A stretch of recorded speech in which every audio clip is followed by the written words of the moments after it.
available in 40-pound bags. That's how I usually take it home. Bob, I need to get some keys.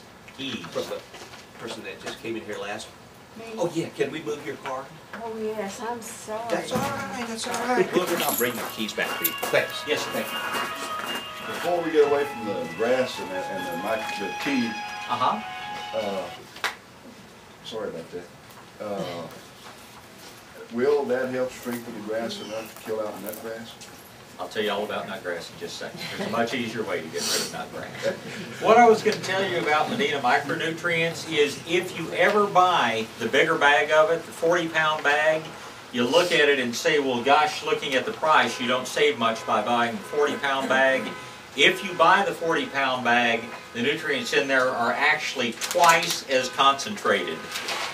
And whereas this has like, iron is 5% and the bigger bag is 10%, manganese is half of 1%, it's 1%. The bigger bag is the equivalent of 80 pounds instead of 40 pounds if you're looking at this. But anyway, probably not necessary for most of you, but if you ever have a chlorosis problem, it's the thing that probably takes care of it most quickly. Nutgrass is a good question. Nutgrass is a sedge. Sedges are aquatic plants. Sedges like it wet. This year there is more nutgrass than I have ever seen out there. I mean, I've got a pretty good crop of nutgrass in my own yard, although it's starting to go away. But it's just, if you're seeing a ton of nutgrass, don't worry. Everybody's seeing a ton of nutgrass. It's the product of all the moisture that we had spring and summer. If you want to get rid of it, the thing you get rid of it with is molasses. Molasses is such a strong microbial stimulant, it literally burns out, it rots out the crown of the nutgrass. You're not going to spray it out and go out there 2 days later and everything's going to be dying. You'll spray it about a month. The rate is about half a cup of molasses to a gallon of water. Spray it on 2 or 3 times a month apart, and all of a sudden you'll just notice that the nutgrass is going away. You look at the nutgrass in my yard, which has been sprayed somewhat irregularly, it's starting to yellow and brown, and the centers of it are starting to rot out. That is the only effective way to get rid of nutgrass, the only safe way to do it. But it does work. It works very well. You can put out the so-called dry molasses in a dry form. I like to use the liquid. For me, it's cheaper and it's just easier to use. But it will cause your nutgrass to rot out and go away. Don't make it stronger than that half a cup per gallon, because you can make it so strong it will cause other plants to rot as well. But at the half a cup, between a quarter of a cup and half a cup per gallon, it will rot the nutgrass pretty well without, harming anything else in the yard. Plus, again, molasses is just one of the best microbial stimulators in the world, and it really picks up the bacterial activity in the soil and helps everything grow better. How often did you say to spray it? Monthly? About once a month. Once a month? Okay. About once a month. I'm going to have to ask what's so funny. Anyway, nutgrass is a good question. Another question that always comes up about weeds, and there is a way to prevent many annual weeds. Annual weeds, of course, are things that grow from seed each year. They die out in the appropriate season. They come back the next year from seed. That's what constitutes an annual weed. We categorize annual weeds in basically 2 forms. We have what we call cool weather weeds, and we have ones that we call warm weather weeds. The cool weather weeds are the grasses that sprout up in the fall, the dandelions that come up over the winter months, all those little green things that show up in your yard when everything else is turning brown and going away. Spring weeds, or warm weather weeds, are the things that sprout when the soil warms up. And the worst of those is, of course, grass burrs. Everybody has questions about grass burrs. We call them a real pain in the grass. But the way that your pre-emergent herbicide works, it allows the seed to germinate. There is no such thing out there as something that kills weed seed. It just doesn't exist. But there are chemical pre-emergents, there are natural pre-emergents.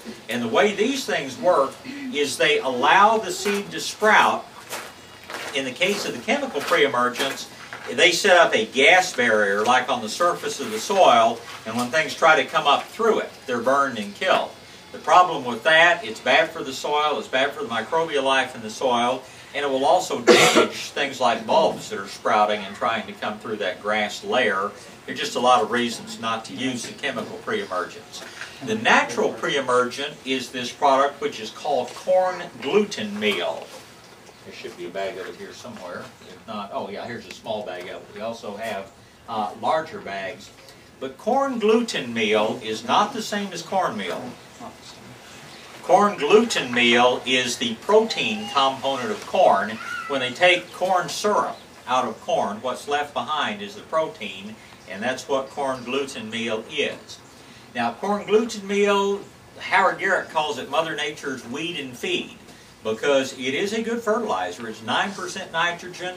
It's not as balanced as the Medina or the Texas Tea are, but it is very definitely a good fertilizer, and for one of your fertilizings a year, it would certainly be, an adequate substitute. But it has the unusual property in that it allows a seed to sprout, but then it keeps it from developing a root system. So what happens? The little weed seed just shrivels up and dies from dehydration. Now think about that, because it will tell you how to use the corn gluten meal. When you put this out, you water it thoroughly, because you would like those little weed seeds to sprout. But then don't water again. Water as sparingly as you can for the next month. Wait at least a week or 10 days before you water, and then water only when things really need it. Because the drier it is, the more effective it is in killing those little weeds. Now, if we have one of those falls where you put it out and it rains every day for 10 days, it's not going to do a lot of good. Because the weeds will go ahead and develop a root system anyway. You just can't stop them in conditions of high moisture. Same thing happens with the chemical pre-emergents, and if you use chemical pre-emergents, you just totally wasted your money. You use this stuff, even if the weather keeps it from being a real effective pre-emergent, it is still an excellent fertilizer, and it's probably all the fertilizer you'll have to put out. But timing is critical. I hear people all the time saying, I've got grass burrs, I'm going to go ahead and put my corn gluten meal out. Waste of time, because the grass burrs don't sprout until spring. You want to stop the grass burrs, you put out the corn gluten in April or May or March or whenever the grass burrs are likely to sprout, because it does not kill the seed. It causes the seedling to die as it sprouts and starts to grow. Is it clear? Does that make sense to everybody? Yeah. Everybody just hates sticker burrs so much they want to do anything to get rid of. And of course, the very best thing to do is just get your grass so strong and healthy that the grass burrs can't grow. But corn gluten meal is good. If you have a problem with winter weeds, it's certainly a good thing to put down as the nights start getting cool. Now, it's 57 degrees in Bernie this morning early. If we get that kind of night, that's going to start cool weather things germinating and growing.